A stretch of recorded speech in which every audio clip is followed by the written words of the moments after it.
Halo semuanya, saya Imam. Di video ini kita akan mereview kamar mandi minimalis dengan ukuran 150 cm x 120 cm. Sebelum kita mereview kamar mandinya, kita kembali dulu ke kamar mandi sebelumnya. Kamar mandi sebelum direnovasi kurang lebih seperti ini. Gambar ini saya ambil dari Google ya, karena kita nggak ngevideoin kamar mandi sebelumnya. Kurang lebih masih pakai kolam pada umumnya dan toilet jongkok. Seiring berkembangnya zaman, sebuah kamar mandi tidak lagi hanya untuk tempat mandi atau buang hajat, tapi juga sebagai ajang kecantikan sebuah rumah itu sendiri. Kita akan merasa bahagia dan bangga sendiri jika ada saudara atau tetangga main ke rumah dan tidak sengaja ke kamar mandi hanya untuk numpang buang air besar atau buang air kecil. Lantas mereka melihat kamar mandi bersih, bagus, nyaman, dan minimalis. Pasti ucapan yang pertama keluar dari mulutnya, wah kamar mandinya bagus kayak di hotel-hotel. Yang bikin heran itu pasti yang ditanya bukan yang bikin desainnya, tapi siapa tukangnya.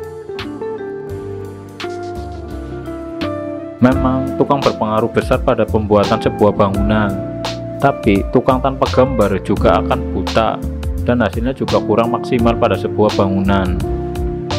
Kamar mandi bagus dan bersih, kita juga akan nyaman menggunakannya, tidak ada lagi rasa jijik. Yang saya suka dari kamar mandi ini, tidak kelihatan posisinya, bahkan setiap orang yang main ke rumah itu pasti menanyakan di mana letak kamar mandinya. Ya, karena letak kamar mandi ini persis di belakang dapur. Di depan kamar mandi itu ada tempat mesin cuci. Kita bikinnya pas banget sesuai ukuran dengan mesin cucinya. Ruangan depan kamar mandi atau ruangan mesin cuci ini memiliki ukuran 90 cm x 140 cm.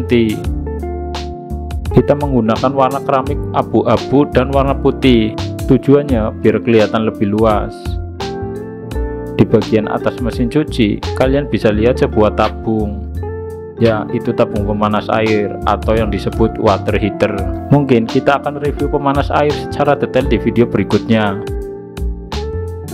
Sedangkan sebelah kanan atas kita kasih tanaman, biar kesannya seger aja sih ruangannya.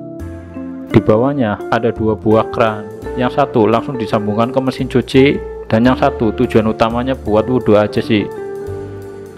Sekarang kita lihat bagian kanan atas mesin cuci, itu ada tempat sabun dan lain-lain. Itu langsung pakai dinding keramik ya. Jadi memanfaatkan sebuah dinding dijadikan rak 2 sap untuk tempat penyimpanan atau tempat menaruh sabun, cuci dan lain-lain. Dan di situ juga ada sebuah saklar dan colokan listrik buat mesin cuci. Ini yang sering dan banyak orang lupakan ketika bangun sebuah rumah, yaitu sebuah jalur kelistrikan. Ketika kita bangun sesuatu, tentukanlah terlebih dahulu titik yang akan digunakan untuk alat elektronik seperti di ruangan ini, yaitu mesin cuci dan water heater. Sekarang kita ke bagian kamar mandinya. Ukuran kamar mandi ini 150 cm x 120 cm. Untuk pintunya itu menggunakan pintu aluminium bermotif. Pintu ini seharga 800 ribuan di toko material. Sekarang kita masuk ke bagian dalam kamar mandinya. Bagian dalam kita sama menggunakan keramik warna putih kombinasi abu-abu dan hitam. Bagian bawah, tengah-tengah. Ukuran keramiknya sendiri 40 x 25 cm di bagian dinding, dan di bagian bawah 25 cm x 25 cm. Kamar mandi ini menggunakan kloset duduk dari Vlog. Harganya sekitar 800 ribuan. Ini solusi bagi kalian yang ingin kloset duduk dengan harga murah tapi nggak kelihatan murahan. Dibandingkan merek Toto atau American Standard, selisih jauh harganya.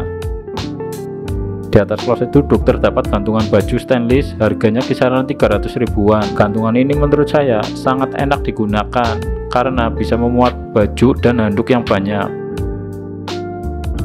Sedangkan di atasnya ada exhaust fan dari Mitsubishi, ukurannya 10 in dan harganya kurang lebih 500 ribuan. Tujuan dikasih exhaust fan ini untuk sirkulasi udara aja sih di dalam kamar mandi, jadi biar kalau buang air besar tidak terlalu bau. Kalau kalian pengen exhaust fan dengan ukuran yang sama tapi lebih murah, bisa pakai merek Mas Pion. Video ini tidak disponsori merek apapun ya, tujuannya hanya untuk share pengetahuan aja. Sekarang kita geser ke bagian sebelah kanan, dan di bagian sebelah kanan ada bak ember. Kalau kapasitas liternya saya kurang tahu pastinya, tapi lumayan besar dan bisa buat mandi 2 orang kalau terisi penuh.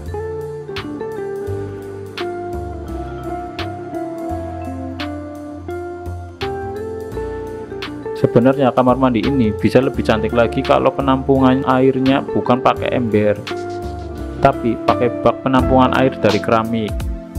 Cuma sayang di sini belum ada yang jual. Mungkin yang di pikiran kalian, kenapa sudah ada shower tapi masih pakai bak ember? Kita sebagai manusia kadang kurang enak kalau cuma dikasih satu pilihan. Apalagi sebelum pakai shower kita terbiasa menggunakan kolam. Kita lebih terbiasa mandi pakai gayung yang bisa ambil air sepuasnya lalu disiramkan ke tubuh kita. Beda dengan shower yang hanya seperti kucuran air hujan saja. Di bagian atas ember kita kasih kaca yang lumayan besar, jadi terkesannya bikin ruangan kamar mandi ini luas. Walaupun tujuan sebenarnya hanya untuk mengaca pas lagi bersih-bersih muka atau pas lagi mandi. Sekarang kita ke bagian utamanya, yaitu shower. Shower kita menggunakan dari merek Honda. Dan ini shower yang panas dingin ya. Kisaran harganya itu 500–700 ribu rupiah satu paket. Kalian juga bisa beli terpisah kalau tidak suka dari salah satu modelnya. Contoh, kalian tidak suka model kerannya tapi kalian suka sama model showernya, kalian bisa request. Di atas shower itu ada 3 glass box, tujuannya untuk pencahayaan pas pagi hari sama siang hari. Dan yang terakhir, di sebelah pintu itu terdapat tempat sabun, jadi bentuknya sama persis kayak yang di atas mesin cuci tadi.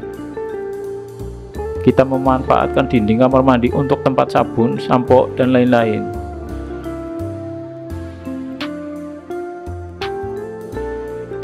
Kamar mandi bagus ini bukan berarti tanpa cacat atau kekurangan. Kalau kalian perhatikan warna keramik kamar mandi pada dinding itu motif sama, tapi warna ada yang sedikit beda. Satu putih dan satunya keabu-abuan. Ini kesalahan terjadi karena di toko material kehabisan warna keramik yang sama. Hal ini juga yang ingin saya share ke kalian semua. Jadi sebelum membeli keramik terus sudah mendapatkan motif keramik yang kalian suka, tanyakan stok di toko materialnya masih banyak atau tidak. Kalau masih banyak berarti aman. Dan yang pentingnya lagi, pas beli itu jangan dipasin sesuai kebutuhan, tapi dilebihkan 1 atau 2 dus. Karena tukang melakukan pekerjaan pasti ada kesalahannya. Entah itu keramiknya pecah pas dipasang atau kesalahan lainnya. Ini kasusnya waktu renovasi kamar mandi, belinya pas dan setelah beli lagi warna yang sama itu kehabisan.